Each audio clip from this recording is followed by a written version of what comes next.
Vozes do Marketing, hoje com uma convidada muito especial, Gabriela Dias, CEO da Get Comunicações. Bem-vinda. Muito obrigada pelo convite. É um privilégio estar aqui com você hoje. O Vozes do Marketing, Gabriela, faz parte da plataforma Encontros com o Futuro, uma iniciativa que aproxima o setor privado da academia. Conta com o apoio da Prime, que é o braço de universidades da ONU, do Pacto Global, da ESPM, das Eurocâmaras, da PwC, do Conselho Regional de Administração de São Paulo e da ABERJ.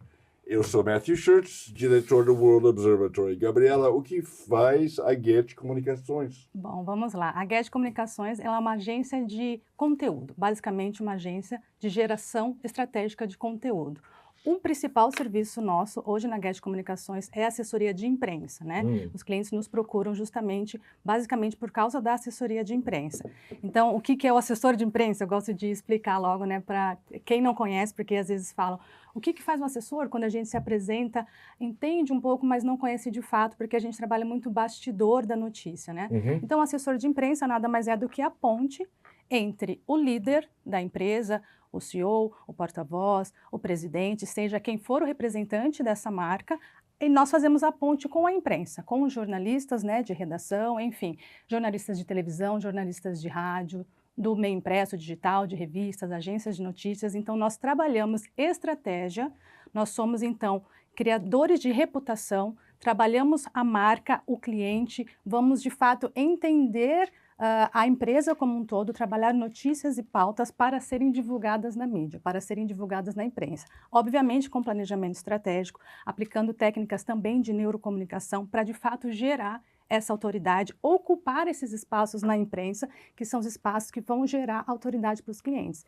Então, ano que vem vamos comemorar aí, vamos completar 10 anos de agência. Que legal. Sim, já atendemos aí mais de 70 clientes, então mais de 15 mil matérias divulgadas na imprensa até hoje, basicamente atendendo grandes marcas multinacionais, atendemos também alguns profissionais liberais, como médicos, advogados, enfim, todo líder, todo CEO de empresa que deseja comunicar, criar espaço de autoridade, nós fazemos essa ponte com a imprensa. E também variados canais de comunicação. Então, a gente está falando aí desde redes sociais, né?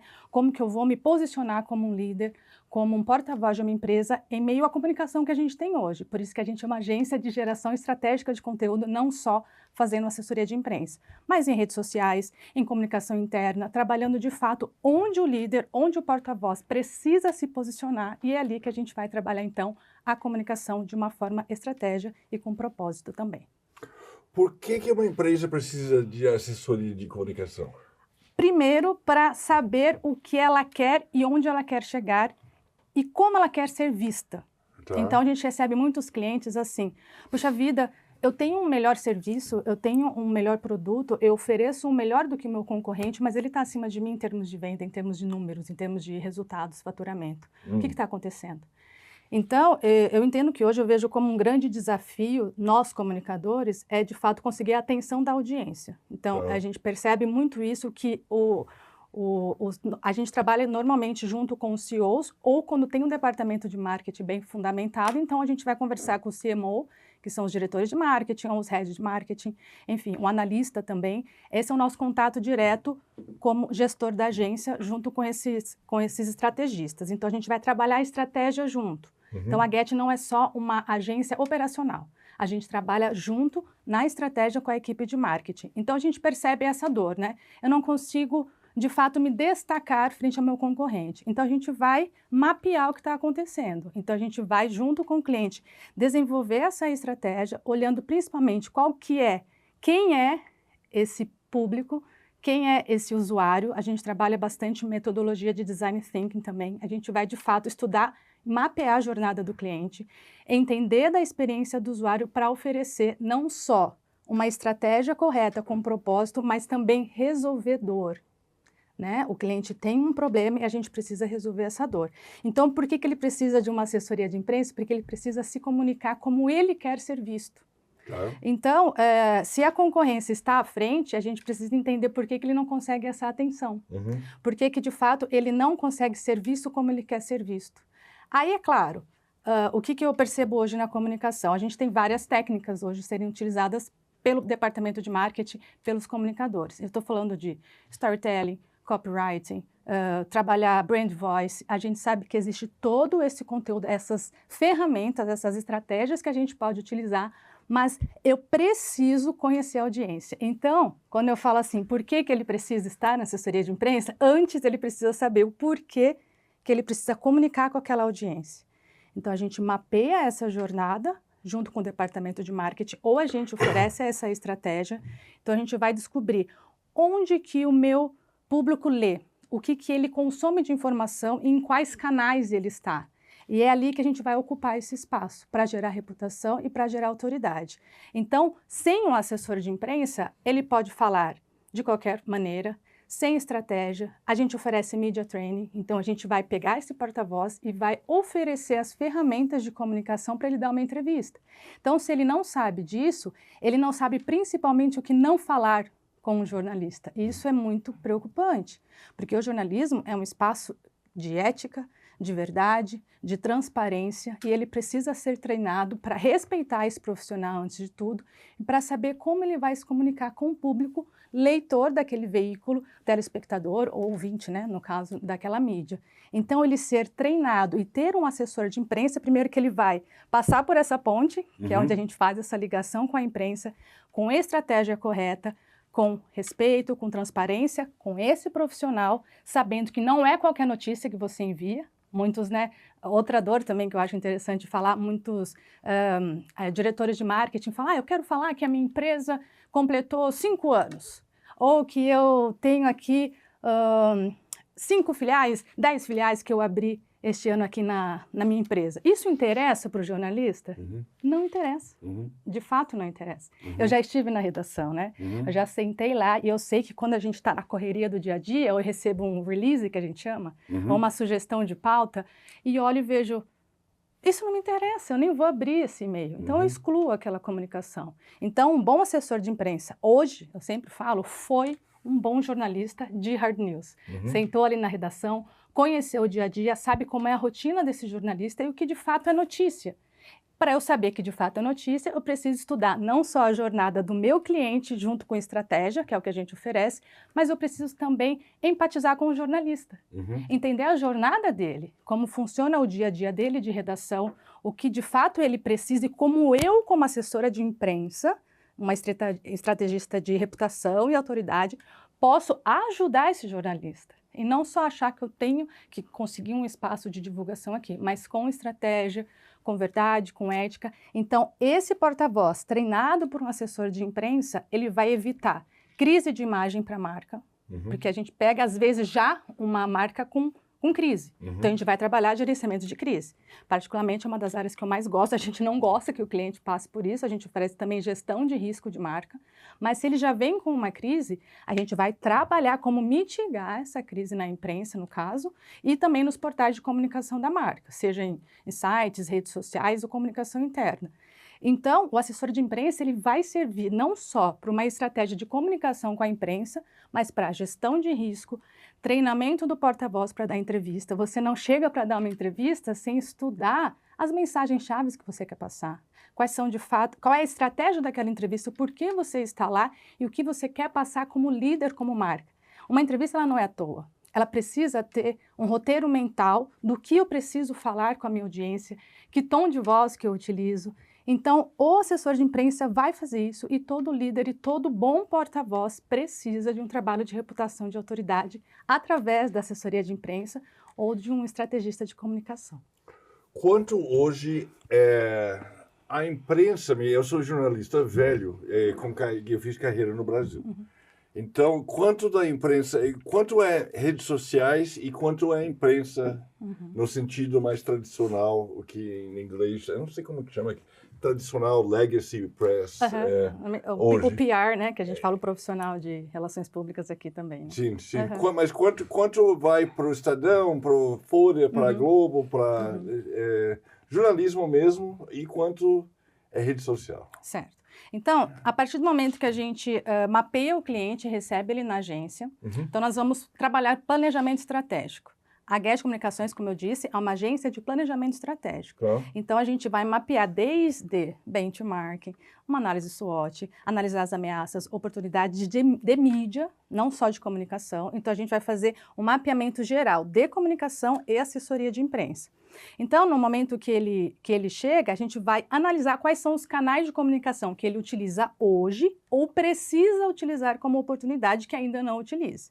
E dentro desses canais, quais são os riscos oferecidos para a gente gerenciar risco, inclusive. Então, normalmente é junto com o CMO, com o líder, né, do departamento de marketing, para a gente criar essas estratégias.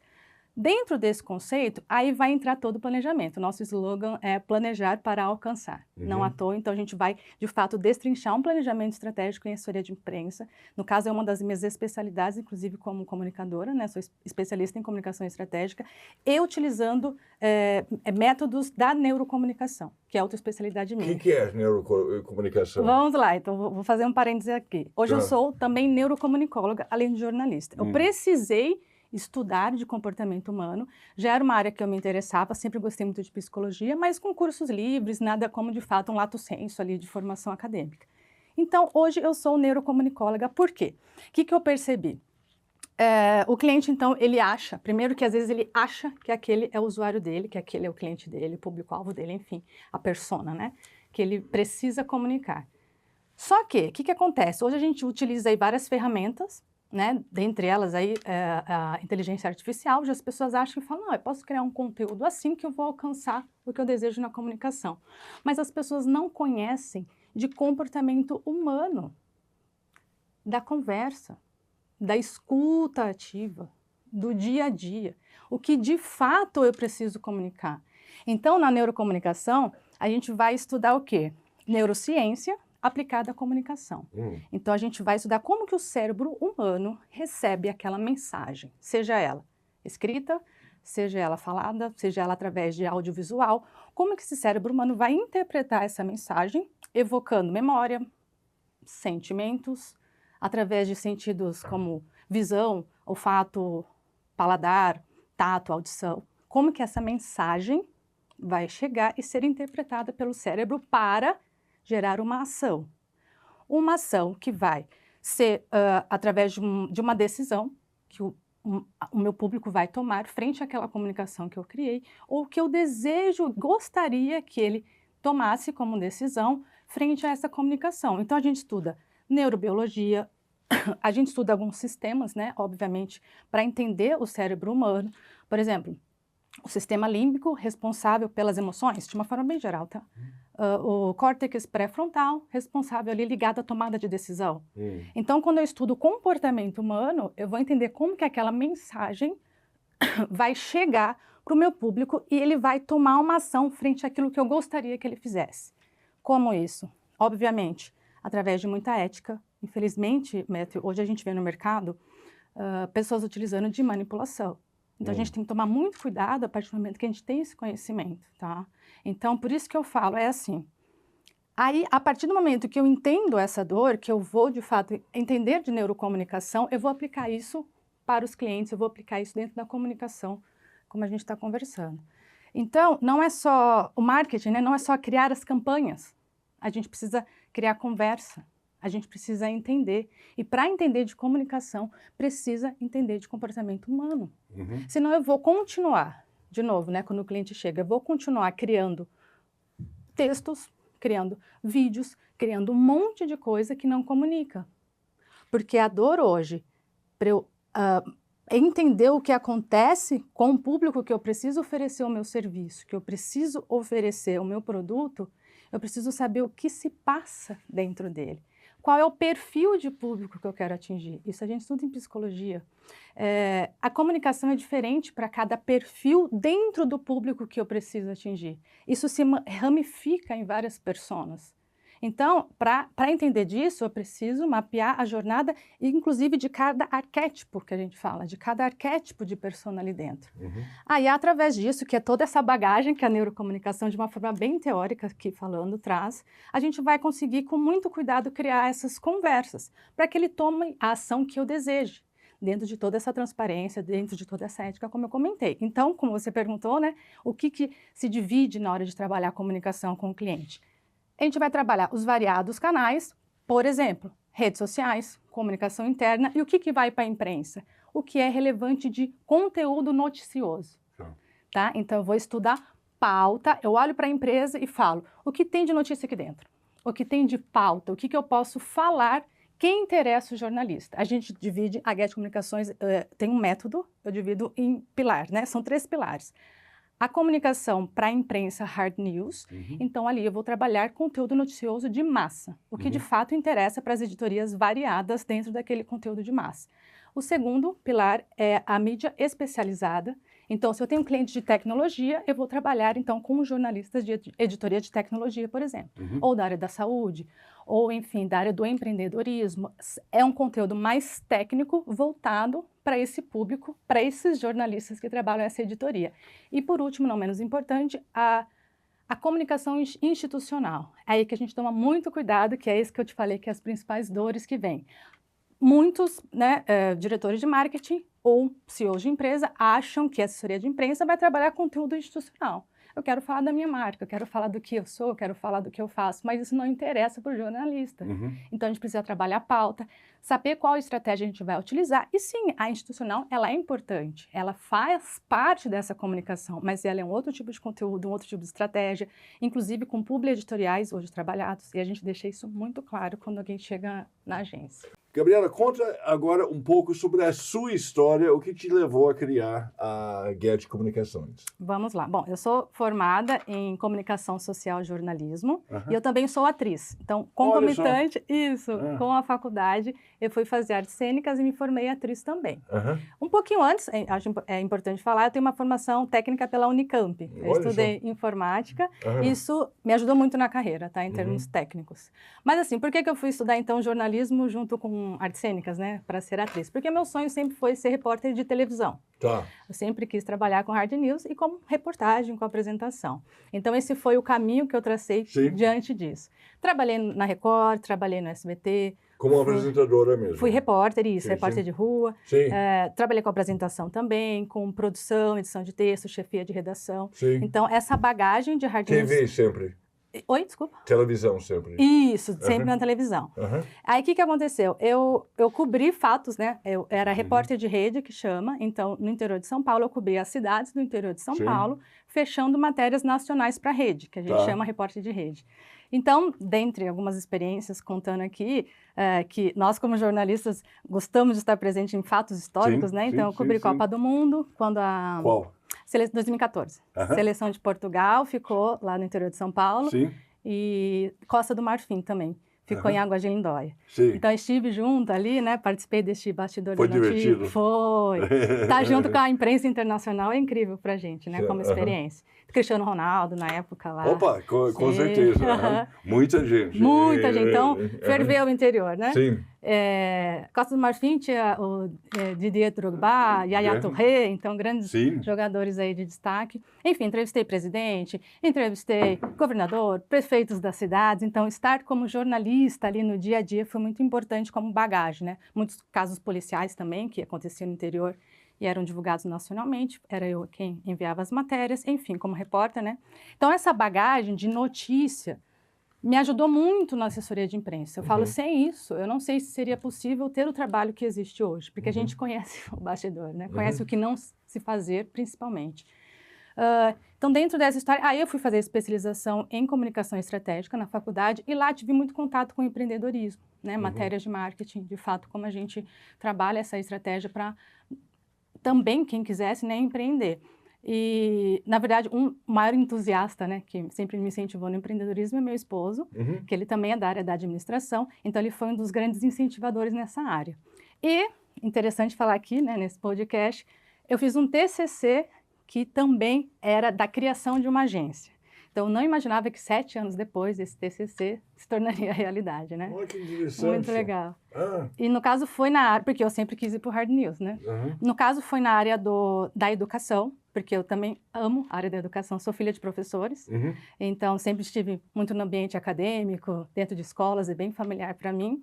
E na época era um TCC mais voltado para a área da educação, mas aí depois eu utilizei, né, aquilo que eu estudei para de fato abrir a agência também. Então, e depois a especialização em neurocomunicação também. Então, essa trajetória de olhar, ampliar a visão do comunicador, que eu falo, né? A gente sai da academia pensando muito assim, eu sou jornalista e vou só trabalhar dentro de alguma mídia. Uhum. Ótimo, é lógico que a maioria, né, gosta e gostaria de atuar, conseguir fazer isso. Uhum. Mas depois que a gente consegue ampliar a nossa visão no mercado de comunicação, a gente vê que a gente também pode empreender, ou ter uma renda extra, ou de repente ter o próprio negócio, mas não deixar de trabalhar com a imprensa também. Eu acho que é um caminho que pode ir junto. E sempre existe muita rincha de assessor de imprensa com jornalista. Eu vivenciei isso. Eu era uma repórter que tinha um nariz todo de Reclamava. assessor. Cuspi pra cima, caiu na testa, né?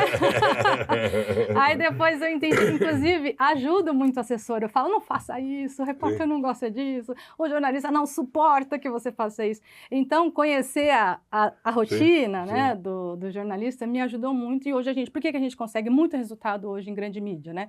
Globo, SBT, Record, CBN, Jovem Pan, enfim, Estadão, CBN. Por que a gente consegue esses resultados, que eu chamo, eu nem gosto de chamar muito assim de resultado, mas por que a gente consegue que o especialista, fonte, né, líder da marca que eu represento, dê uma entrevista para esses portais? Porque a gente sabe o caminho, Sim. sabe criar um conteúdo noticioso, tem respeito ao jornalista, sabe o trabalho que ele tem, às vezes, de fazer 4 matérias por dia, né, e precisa apresentá-la para a chefia de redação, a gente sabe essa rotina. Então, apresenta um material de fato noticioso, um especialista treinado que ele vai falar assim, vai me ajudar e não vai ficar me atrapalhando. Tá. Então, conhecer esse caminho e essa trajetória, né, do jornalismo para o empreendedorismo, eu acho que o comunicador ele pode ter essa visão mais ampla, buscar um mentor, enfim, um líder que ajude ele nessa migração.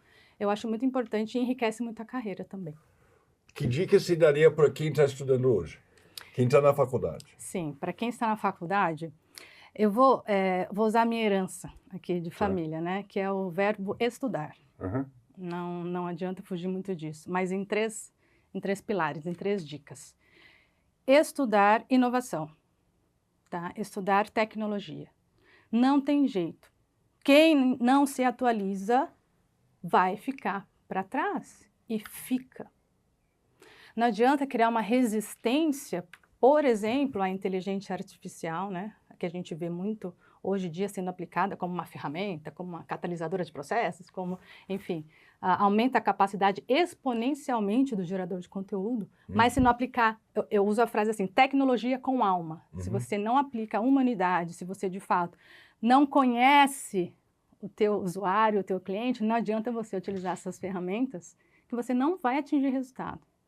Precisa, de fato, empatizar, precisa conhecer, precisa caminhar junto, precisa criar conversas. Então, estudar tecnologia e inovação ad eterno. Então, vai ser para sempre. Hoje, na academia, para os estudantes, e nós, como profissionais da comunicação de anos de mercado. A todo momento precisa ter uma atualização, seja através de uma especialização ou de inúmeros cursos que a gente vê por aí hoje, né? Tá. É bem importante. Segundo, estudar comportamento humano. Então, eu vi que isso é um baita diferencial, não só pessoal de carreira. Então, esse estudante hoje que estuda comportamento humano, ou psicologia, ou mapeamento de perfil, ele primeiro vai se autoconhecer. Então, isso vai ser muito importante dentro do mercado, né? Como um funcionário, um colaborador. Ele vai entender o líder, vai entender o perfil de liderança, o que quer dele, né? E, por que não, um dia que ele se tornar um líder, né, dentro do mercado que ele atua, ele vai saber liderar a equipe dele.